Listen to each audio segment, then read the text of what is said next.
할렐루야. 아멘. 위즈덤 챌린저에 오신 여러분을 환영합니다. 오늘은 잠언 16장 16일차 주일 2부 예배를 함께 드리도록 하겠습니다. 네, 주의 말씀은 우리 발의 등이고 또 내 길의 빛이기 때문에 하나님의 말씀을 통해서 우리가 가야 할 길을 또 올바른 길, 축복의 길, 생명의 길이 무엇인지를 주님께서 알려주시기 때문에 우리가 오늘도 잠언 16장을 통해서 하나님의 말씀을 더 깊이 상고하는 시간 가져보도록 하겠습니다. 그에 앞서서 우리가 지난번에 퀴즈를 냈었는데요. 퀴즈의 정답을 이 시간 알려드릴 테니까 여러분들은 14주차 14일차 말씀에다가 유튜브 내용에다가 여러분들 댓글을 달아주시면 되겠습니다. 자, 먼저 14장에서 말하고 있는 정직한 자란 무엇인가요? 네, 정직한 자는 하나님 앞에서 모든 일을 성실과 진실로 행하는 자라고 14장에서 한번 말씀을 드렸고요. 반대로 이제 패역한 자는 외적인 행동이 하나님을 경멸하는데 이미 내적인 자세가 하나님을 떠난 상태이기 때문에 외적으로는 당연히 하나님을 경멸하는 것을 나타내고 있는데 그런 사람을 바로 패역한 자라고 얘기를 하고 있습니다. 그렇다면 하나님을 경외하는 자의 모습에서 나타날 수 있는 그 결과는 어떤 것이 있는지를 14장에서 말씀을 나눴었는데요. 하나님께서 피난처가 되시고 이런 하나님을 경외하는 자들은 보호해주고 계신다라는 것을 알 수가 있고 또 말과 행동이 온유하고 복스러운 겁니다. 이게 달덩이처럼 복스럽고 말을 할 때에도 아름답고 예쁜 말을 또 다른 사람을 기쁘게 하고 축복해 하는 그런 말과 행동을 한다는 것을 우리가 알 수가 있고요. 또 다른 사람들에게 생명의 샘과 같이 생기를 불어 넣어준다라는 것을 우리가 기억해야 하겠습니다. 그리고 뿐만 아니라 노하기를 더디하고 평안한 마음의 상태, 즉 샬롬의 상태가 유지가 된다는 거죠. 그래서 화가 나는 경우가 있더라도 지금까지 우리가 착한 일을 하고 행했던 모든 것들이 단 한 번에 화를 내었던 모세와 같이 이제 가나안 땅에 들어가지 못하는 일을 겪게 되잖아요. 그것처럼 지금까지 착한 행실을 했다가 단번에 화를 낼 경우에는 그 모든 예전에 있던 행실들이 다 와르르 무너져 가는 그런 경우가 있기 때문에 우리 같은 경우에는 우리가 믿는 성도, 하나님을 경외하는 사람들은 노하기를 더디하고 샬롬의 상태를 유지해야 되겠습니다. 자, 그래서 이런 14장에 말하는 정직한 자란 것의 정의와 또 하나님을 경외하는 자의 특징이 무엇인지를 여러분들이 댓글창에 남겨주시면 이번 주차 댓글을 많이 남겨주시는 분에게 또 상품을 나가도록 하겠습니다. 자, 그렇다면 16장을 한번 성경 통독을 해보도록 하겠습니다. 16장 전체는 삶의 궁극적인 성취와 방향은 하나님의 인도하심에 달려있다라는 교훈의 말씀이라는 것을 여러분들이 기억하면서 우리가 16장을 한번 통독해 보도록 하겠습니다. 마음의 경영은 사람에게 있어도 말의 응답은 여호와께로부터 나오느니라. 사람의 행위가 자기 보기에는 모두 깨끗하여도 여호와는 심령을 감찰하시느니라. 너의 행사를 여호와께 맡기라. 그리하면 내가 경영하는 것이 이루어지리이다. 여호와께서 온갖 것을 그 시임에 적당하게 지으셨나니 악인도 악한 날에 적당하게 하셨느니라. 무릇 마음이 교만한 자를 여호와께서 미워하시나니 피차 손을 잡을지라도 벌을 면하지 못하리라. 인자와 진리로 인하여 죄악이 속하게 되고 여호와를 경외함으로 말미암아 악에서 떠나게 되느니라. 사람의 행위가 여호와를 기쁘시게 하면 그 사람의 원수라도 그와 더불어 화목하게 하시느니라. 적은 소득이 공의를 겸하면 많은 소득이 불의를 겸한 것보다 나으니라. 사람이 마음으로 자기 길을 계획할지라도 그의 걸음을 인도하시는 이는 여호와시니라. 하나님의 말씀이 왕의 입술에 있은즉 재판할 때에 그의 입이 그르치지 아니하시라. 공평한 저울과 접시 저울은 여호와의 것이요 주머니 속의 저울추도 다 그가 지으신 것이니라. 악을 행하는 것은 왕들이 미워할 바니 이는 그 보좌가 공의로 말미암아 굳게 섬이니라. 의로운 입술은 왕들이 기뻐하는 것이요 정직하게 말하는 자는 그들의 사랑을 잇느니라. 왕의 진노는 죽음의 사자들과 같아도 지혜로운 사람은 그것을 쉬게 하느니라. 왕의 일색은 생명의 흑탄을 그의 은택이 눈비를 내리는 구름과 같으니라. 지혜를 얻는 것이 금을 얻는 것보다 얼마나 나은고 명철을 얻는 것이 은을 얻는 것보다 더욱 악을 떠나는 것은 정직한 사람의 대로이니 자기의 길을 지키는 자는 자기의 영혼을 보존하느니라. 교만은 패망의 선봉이요 거만한 마음은 넘어짐의 앞잠이니라. 겸손한 자와 함께하여 남을 낮추는 것이 교만한 자와 함께하여 탈취물을 나누는 것보다 나으니라. 상과 말씀에 주의하는 자는 좋은 것을 얻나니 여호와를 의지하는 자는 복이 있느니라. 마음이 지혜로운 자는 명철하다 일컫고 입이 선한 자는 남의 학식을 더하게 하느니라. 명철한 자에게는 그 명철이 생명의 샘이 되거니와 미련한 자에게는 그 미련한 것이 징계가 되느니라. 지혜로운 자의 마음은 그의 입을 슬기롭게 하고 또 그의 입술에 지식을 더하느니라. 선한 말은 꿀송이 같아서 마음에 달고 뼈에 양약이 되느니라. 어떤 길은 사람의 보기에는 바르나 필경은 사망의 길이니라. 고되게 일하는 자는 시국이 말미암아 애쓰나니 이는 그의 입이 자기를 독촉함이니라. 불량한 자는 악을 꾀하나니 그 입술에는 맹렬한 불 같은 것이 있느니라. 패역한 자는 다툼을 일으키고 말쟁이는 친한 벗을 이간하느니라. 강포한 사람은 그 이웃을 깨어 좋지 아니한 길로 인도하느니라. 눈질하는 자는 패역한 일을 도모하고 입술을 닫는 자는 악한 일을 이루니라. 백발은 영화에 멸망하니라. 공의의 길에나 얻으리라. 노하기를 더디하는 자는 용사보다 낫고 자기의 마음을 다스리는 자는 성을 빼앗는 자보다 나으니라. 재미는 자기를 뽑으나 모든 일을 작정하기는 여호와께 있느니라. 아멘. 본문을 좀 더 구체적으로 보면 일의 계획은 사람이 세워도 그것을 성취하는 분은 하나님이심을 우리가 고백해야 할 것입니다. 물론 사람이 마음대로 세운 계획은 하나님께서 이루어 주시지 않는 경우가 많습니다. 우리는 계획 단계에서부터 하나님의 뜻에 맞는 계획을 세워야 하고 그 성취를 하나님께 맡길 줄 알아야 하겠습니다. 제가 일본 선교를 갔을 때 하나님께서 기도 가운데 보여주셨던 환상이 있었는데 그 환상 가운데 파란 불을 좀 하나님께서 보여주셨어요. 그 파란 불을 이제 앞에 이게 파란 불이 앞서 가고 있고 제가 그 파란 불을 따라가고 있는 상황이었는데 아주 좁은 길, 협곡 같은 곳을 지나가게 됐을 때 제가 그곳에 이제 그 협곡에 끼어서 낑낑거리는 그런 상황이 연출이 됐어요. 그랬을 때 파란 불이 저를 감싸면서 그 협곡에서 빠져나올 수 있도록 팍 빠져나올 수 있게끔 하는 것을 보여주셨어요. 그리고 난 다음에 계속적으로 파란불을 따라갔을 때 어떤 동굴이 나타났었는데 그 동굴 안에 들어갔을 때 갑자기 제가 이제 돌로 바뀌면서 동굴 안에 이제 큰 호수가 있었고 그 안에 내가 이제 돌멩이가 돼서 한쪽 귀퉁이에 이렇게 자리를 잡고 있었고 다른 사람이 또 들어왔을 때 그 사람 역시 이제 돌멩이로 바뀌면서 거기에서 이제 제 옆에 돌멩이로 이렇게 다시 그래서 큰 호수에 그 돌멩이들이 이렇게 그 호수 주변을 다 메우고 난 다음에는 그 호수에 물이 일렁일렁이면서 큰 호수가 물이 이렇게 넘쳐서 돌과 돌 사이를 이렇게 흘러내려서 밑으로 이렇게 그래서 비옥한 땅에까지 흐를 수 있게끔 하는 그런 환상을 보여주셨는데 그때 하나님 이게 기도하는 가운데 어떤 환상입니까? 라고 여쭤봤을 때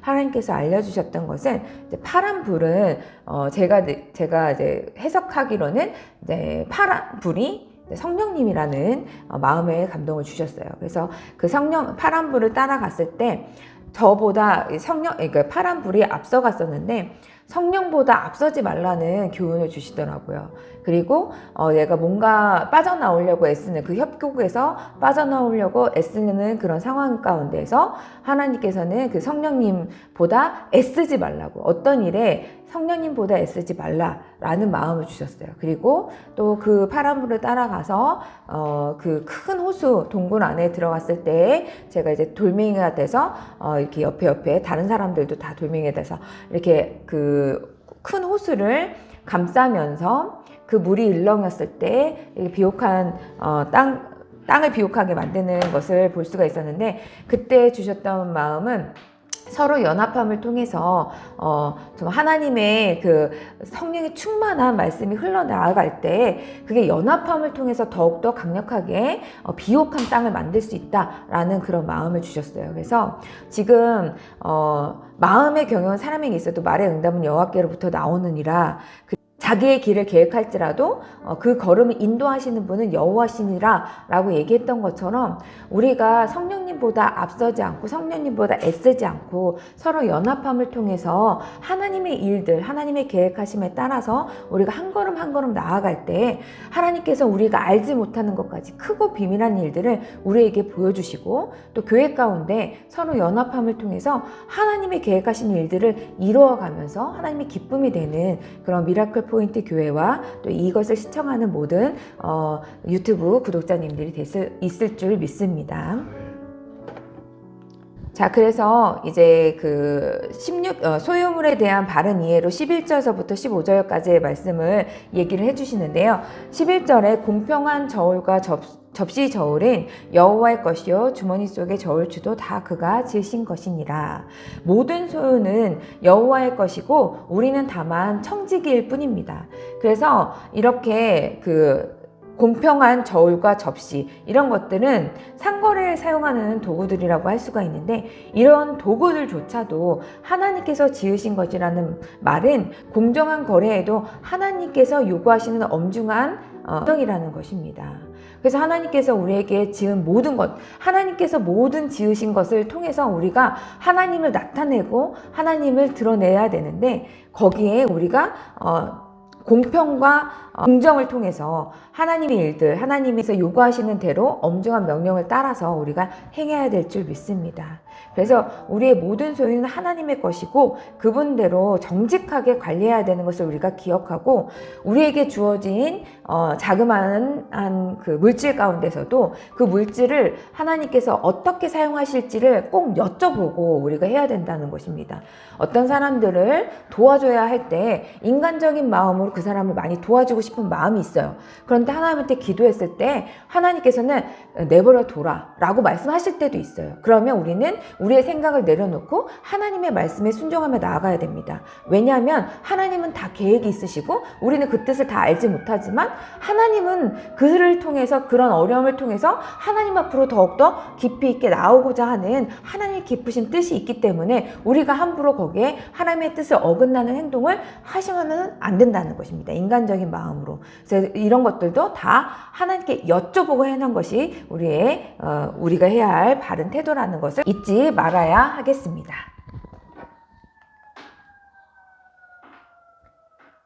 네. 말씀에 주의하는 자가 누리는 복에 대해서 16절에서 20절의 말씀을 이야기하고 있는데, 말씀에 주의한다는 것은 곧 성경 말씀을 예사로이 여기지 않고 신중하게 받아들인다는 뜻으로, 자신의 유한한 지혜를 의지하지 않고 오직 하나님의 뜻을 분별해서 그 뜻에 순종하기 위해서 애쓰는 행위를 말을 합니다. 하나님께서 은사를 주시는 방편 가운데 하나가 말씀을 통해서 말씀의 은사를 주시는데요. 20절 말씀을 같이 한번 읽도록 하겠습니다. 시작. 상가의 말씀에 주의하는 자는 좋은 것을 얻나니 여호와를 의지하는 자는 복이 있느니라. 아멘.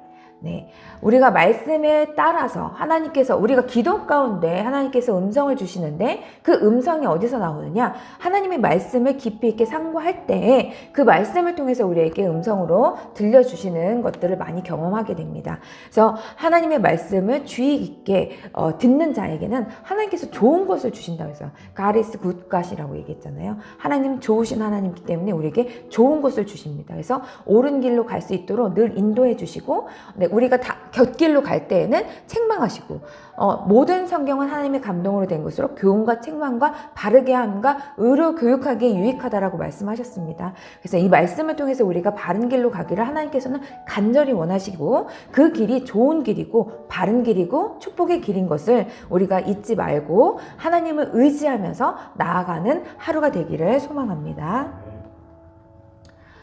자, 1절부터 33절은 명철이 끼치는 영향에 대해서 이야기를 하고 있는데요. 명철이라는 것은 사물의 근본이나 성질을 파악하는 통찰력, 인사이트가 있다는 것인데요. 이번 주에 우리 목사님께서, 담임 목사님께서 파이어 나오라고 하면서 파이어에 대한 정의를 얘기를 해주셨을 때 아이가 뭐라고 했죠? 인스피레이션. 네, 인스피레이션이라고 얘기했는데 영감을 받은 사람은 하나님의 지혜를 받는 거예요. 그래서 문제를 해결할 수 있는 능력을 키우게 되고 이것이 곧 바로 통찰력을 얻을 수 있는 힘이라고 볼 수가 있습니다. 그래서 우리가 기도 가운데 말씀을 부여잡고 기도하는 기도 가운데 우리가 명철이 더 높아지고 하나님께서 부어주시는 지혜 가운데 우리가 문제를 해결할 수 있는 능력을 키울 수 있게 된다는 것입니다. 그래서 명철은 어떤 상황에서도 문제를 해결할 수 있고 그것을 얻는 자의 삶은 생기가 있고 풍요로울 수 있습니다. 그리고 하나님의 명철을 품은 사람은 자기만 유익을 하는 것이 아니라 다른 사람까지도 온전하게 하고 자신의 감정을 통제를 해서 하나님의 길에서 벗어나지 않도록 하는 것입니다. 그래서 명철을 얻지 못한 미련한 자의 경우에는 스스로 잘못된 것을 선택해서 멸망의 길로 이르게 되는 경우를 많이 볼 수가 있습니다. 그래서 따라서 성도는 명철한 자가 될 수 있도록 말씀을 상고하고 묵상하고 그 레마의 말씀을 가지고 부여잡고 기도하는 가운데 삶 속에서 실천하는 자, 그것이 바로 성도라고 얘기할 수가 있고 명철을 받은 자가 행해야 할 마땅한 도리인 줄 믿습니다. 삶 속에서 자신과 다른 사람을 모두 발전시킬 수 있는 사람으로 성도 여러분들과 저는 그렇게 발전적인 사람으로 노력을 하고 그것은 바로 말씀 속에서 그것이 성장할 수 있다는 것을 우리가 잊지 말아야 하겠습니다. 자, 이렇게 명철에 끼치는 영향까지 우리가 살펴봤는데요. 16장은 삶의 궁극적인 성취와 방향은 인간적인 생각, 인간적인 계획에서가 아니라 하나님의 인도하심에 따라 달려있다라는 것을 명심하면서 그 하나님의 말씀인 이 잠언서 또 특히 이 지혜의 말씀인 잠언서를 통해서 위즈덤 챌린지를 통해서 여러분들이 명철한 자, 그래서 나만 축복받는 것이 아니라 나만 명철한 자가 되는 자가 아니라 나뿐만 아니라 내 주변에 있는 사람들도 문제 해결의 능력을 가질 수 있는 그런 영감 있는 자, 통찰력 있는 자, 성령 충만한 자로 이렇게 같이 함께 걸어갈 수 있는 그런 저와 여러분이 되기를 소망합니다. 자, 그래서 오늘의 퀴즈입니다. 네, 16장 11절에 소유물에 대한 바른 이해는 무엇이라고 하느냐면 우리는 뭐라 그러죠? 딩동댕. 맞습니다. 두 번째, 성도가 지혜를 얻는 방법은 무엇입니까? 자, 성도가 지혜를 얻는 방법은 16장 17절에 나와 있는데요. 거룩함과 겸손, 경건 생활 등 전인격적인 결단과 훈련 및 헌신을 통해서 얻어진다는 것을 우리가 잊지 말아야 되겠습니다. 그래서 이거의 기본은 말씀을 깊이 있게 탐구하고 말씀을 따라 실천하고 살아가는 것, 그것을 우리가 성도가 지혜를 얻는 방법이라고 할 수가 있겠습니다.